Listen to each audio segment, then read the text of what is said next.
all, and welcome back to We Need Space, a podcast about actual asexuality by an actual asexual. My name is Mag Piper, and I will be your host today, as always.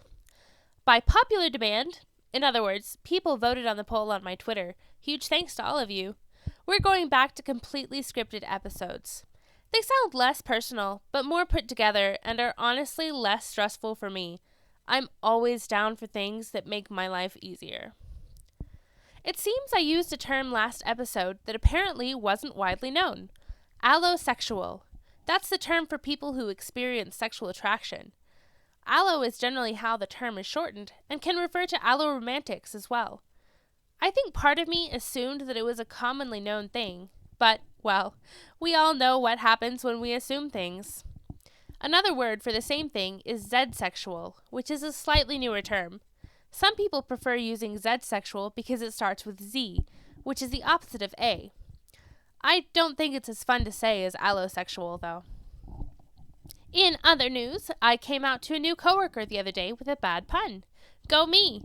I really like having coworkers who are also part of the LGBTQ+ community. He's the only one my age who I didn't have to explain my sexuality to as if I was talking to a 3-year-old.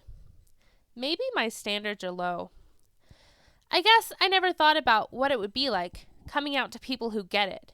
Normally, I let everyone assume that I'm straight because it's easier.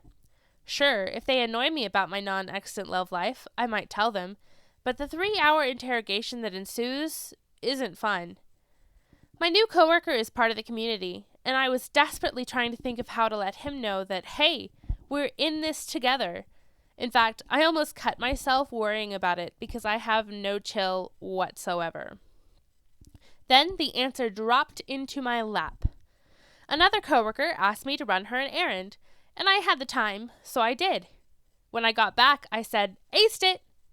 She looked at me like a calf looking at a new gate, so I continued. You know, because I'm ace? My new coworker laughed and said, "I love wholesome ace puns." Yes! Victory! Friend cited, acknowledged, and informed of our solidarity. Boom. I swear I'm not awkward. That's a lie.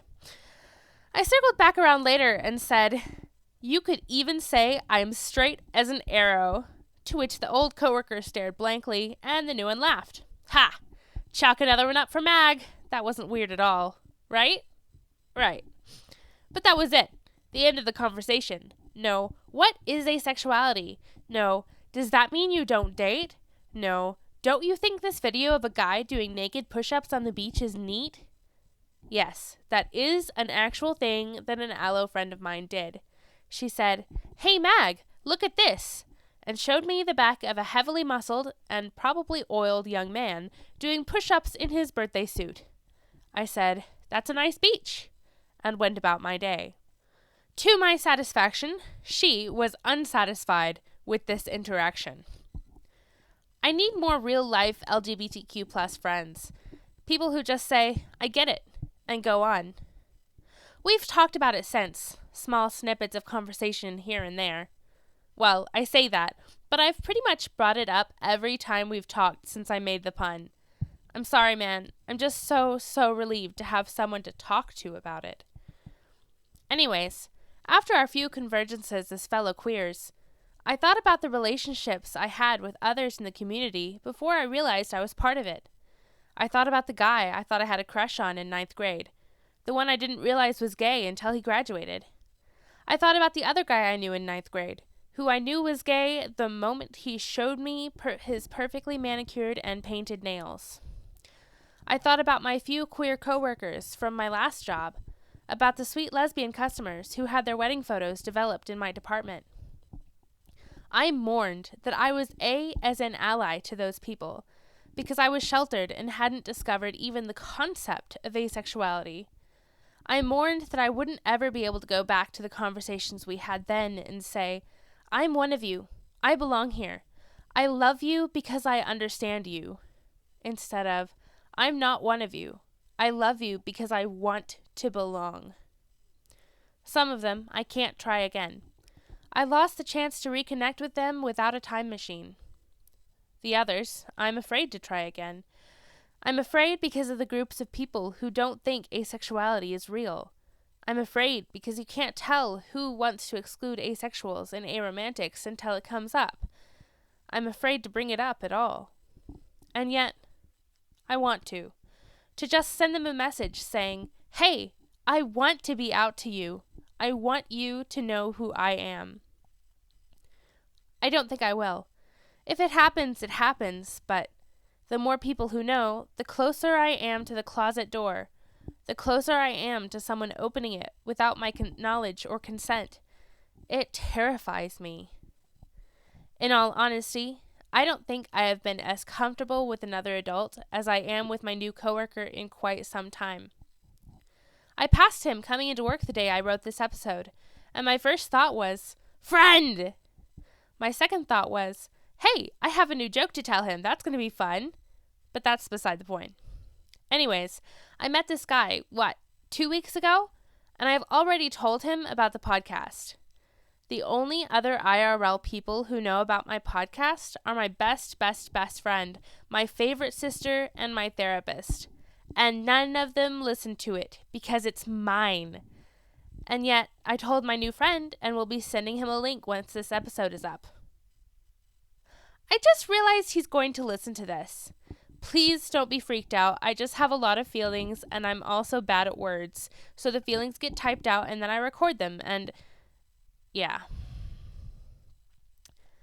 I used to think my gaydar was bad. A year ago, I could never identify a member of the community unless they were broadcasting loudly. See the guy in 9th grade with the very pretty nails. Now, it's better. I think it has to do with the fact that before, I was looking for people who didn't look like me. Once I got rid of my heteronormative blinders and realized I wasn't straight, I found them much easier to identify. It became, that person is one of us, instead of, that person isn't like me. Now I find myself looking for friends instead of assumed enemies. Somehow my gaydar had been a compass and I was the unwitting magnetic north. I like to think it evolved, in a way. Perhaps to a divining rod? Granted, divining rods aren't very accurate. That's why I used it as a metaphor. My gaydar still sucks, just not as badly. Discovering asexuality has changed so much for me. I no longer feel pressured to be in a relationship, or get married, or have kids, because those don't have to be my end goals. It has changed my interactions with fellow members of the LGBTQ+ community, both online and in person. It's also changed how I interact with the people outside the community, people who may or may not be allies. I bite my tongue a lot more often around family members, scooching back further and further into the metaphorical closet. I'm careful about not letting my oldest sister find my side blogs on Tumblr. I record this podcast when my mom isn't home. I laugh when my aunts or uncles ask me about boyfriends and say I'm too busy working. Not everything is bleak, though. I answer dumb questions, no matter how often they're asked, because I love it when people ask questions. I wear pins with my flags on them, when I can. I sometimes joke about sex, just to see my straight coworkers' shock that I'd know such jokes. Even though asexuals can know sex jokes. I wear a black ring on the middle finger of my right hand, hoping someone will see it and know what it means and love me despite it all. I am proud of who I am and proud of my community. Well, that's it for today, folks. Thank you all for listening. You can find me on Twitter at NeedSpacePod or email me at weneedspace.podcast@gmail.com.